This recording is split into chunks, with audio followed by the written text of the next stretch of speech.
Sign up for free Stratfor Intelligence. Simply enter your email address to receive 2 free reports each week.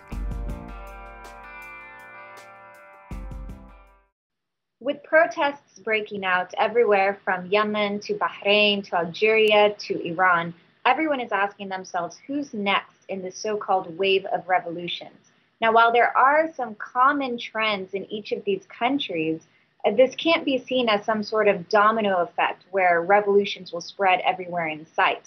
Each of these countries are living in very unique circumstances, and understanding those factors are important in understanding which of these regimes are really at risk.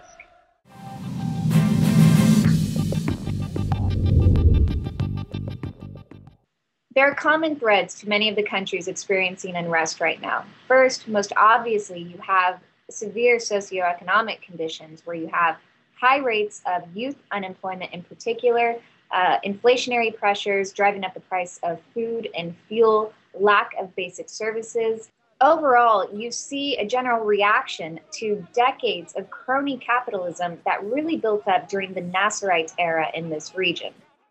Exacerbating matters in places like Algeria and Yemen are these illegitimate succession plans. So, for example, in Yemen, the president has already announced that he is not going to run again for president in 2013, nor will his son, and that was designed to appease the political opposition. So far, it seems to have worked, and the political opposition has dropped out of the demonstrations, leaving those on the streets more and more divided.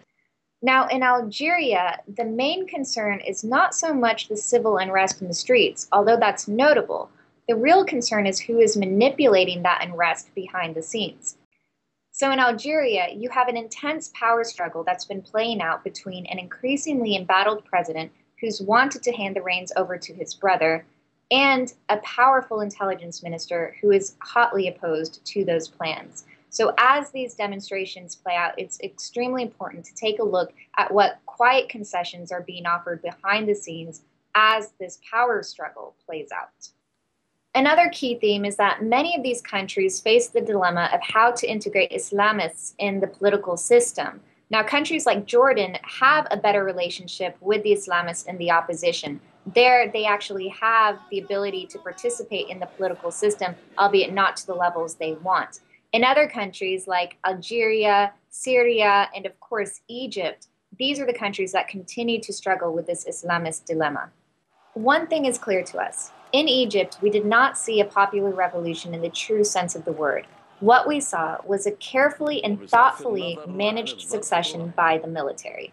In Algeria, you're mostly seeing a power struggle play out. In places like Jordan, Yemen, and Bahrain, you're seeing opposition groups and tribes start to seize the opportunity to press for their demands, but they are still operating under great constraints, and in many cases, they know their limits. In other words, while this latest unrest is a wake-up call for many regimes in the region, we are not seeing a wave of revolution spread throughout the region.